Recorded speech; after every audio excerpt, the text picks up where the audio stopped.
अरे फेंक दे थरिया बलम गईले झरिया पहुँचले कि ना। अरे चा उदास कहाँ बैठा बड़ा हो? अरे का कहीं बबुआ अपना उदासी के हम का तारा से बताई। अरे होली आ गई बा, अब मेहरारू के साड़ी ले आइल बली। अब वो कहती है कि हमारा के पसंद नहीं के शादी बहुत महंगा पड़त है बबुआ, का हम बताई। हमारा निक नहीं लागत, चलिए नहीं बड़ी टेंशन आइल बानी। मेहरारू से इतना टेंशन? शादी तो हमरो 2 महीने बाद बच्चा। हाँ बबुआ, शादी से इतना टेंशन देख लो है कपार पर के बाल झड़ गई बा। आवो तोहरा के शादी के विषय में हम बतावत तनी। आओ बैठ बेटा, मन में लड्डू फूटा। अच्छा बबुआ का अच्छा तो तार बियाह होता शादी पड़ल बना 2 महीना बाद बा। अच्छा तो शादी के मजेदार बात पहले सुन लो। बताओ मजेदार बात बताओ। अभी मजा आएगा ना भिड़ो। बियाह करे जइब, ठीक है। कनिया ले अइब।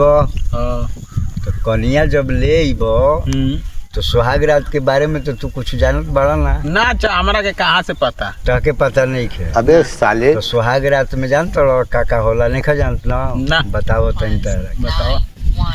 तार मेहरारू सुहाग रात के दिन पूरा गरम दूध गिलास में ले आई, तहरा के पियाई। तो तू ओकरा खातिर कुछ व्यवस्था तो कैले ही रहबो।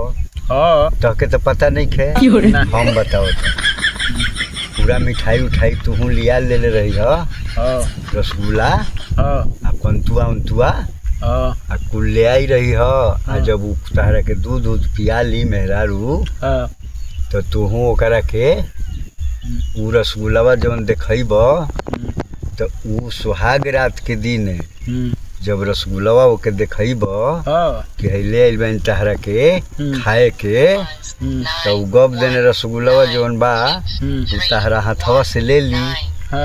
आप जाए दो बेतने पर रहे दो लड़का बड़ा का। अच्छा बता दो, तनी मनी बता दो। बता दी अब यो बतिया बता दे, इतना बता दला तो। अब तो हम सोचते रहे कि इतना ना बताई। नहीं बता दे। बाकी लड़का बड़ा देखो जब इतना चिरौरी करत न तो हम तो के बताई देतनी। बताओ। बड़ी मजेदार के बात बा। बताओ बताओ। उ मेहरुआ तारा हाथवा से रसगुल्लावा ले ली तो उ खाई ना, उ अपना ढेड़ुकिया पर धो दी। अरे दादा रे। अपना ढेड़ुकिया पर सुहाग रात के दिन है उ अपना ढेड़ुकिया पर धो दी आ कही न कि एकरा के चाट आ चाहे खा। का करबो, चटबो कि खइबो? अच्छा ये करे बबुआ लजाए लगल न, यही से तो अकेला बताओ रहनी। अच्छा बताओ। अच्छा अपना लगे तो बताई न, सुनो एकरा आगे की कहानी। रुको जरा सबर करो। जब गलावा कटबो न तो उ रसगुल्लो से मीठ लगी तारा के। आ उ खियाई पियाई अपना हाथे दूध पियाई आ 2 महीना में तहार हड्डिया में गुदा भर जाए, एकदम पेट नगारा हो जाई, टाइट हो जाइब। हाँ पहलवान जनल। इहे मेहरारू ले अइला में फायदा बा इतना। तो जब इतना फायदा बा तो तू जो उदास काहे बैठा रहला हो? ए मर रहीता अभी फायदा न बतौनी ह। तो आई उदासी बार हम उदासी के कारण पूरी उदासियो तनी बता दा हमके। उदासी के कारण पूछत न। हाँ उदासी के कारण हमारा तो उदासी के कारण सुन लो। जब बरैछा होई न तहर बरैछा होई तो एगो बांस के हेतवत खूटा बनी। बांस के खूटा बनी अब तहरा करधनिया में बांध दिया, ओके संगे संगे ले रहब।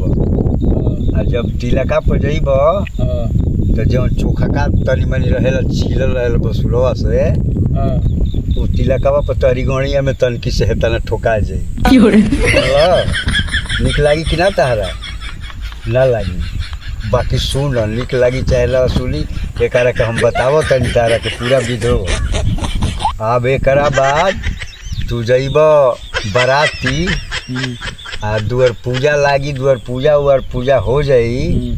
जब जयमाल पर जइब कुर्सी पर बैठब तो उहे बांसावा के खूटावा तोरी गणिया में आधवा उहे लागी।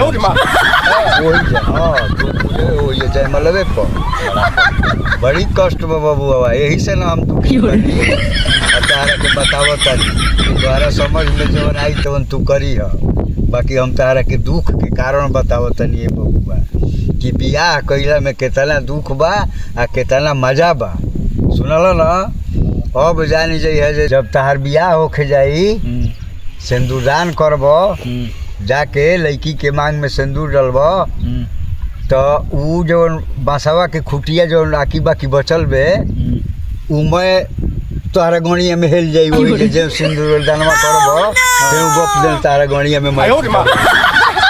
हाँ, आ जब लिया के अइब मेहरुआ के, जब मेहरुआ आ जाई आ ओके दुख तकलीफ होखे लगी, कुछ सामान मंगब आ ना लिया के देब, ऊ मांगी आ ना लिया के देब, तू उहे खुटावा हिलाई न तो गणिया में किरकिरी नियर लागी, तो आके हमारे नियर बैठब, एजा बैठब, उजा बैठब, उजा बैठब।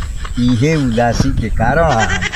चाचा हाँ मजा ले तो बोड़ है दुखावा लगाता हो। हाँ अरे खराब बो हिंचो अब हम भी आहे ना कर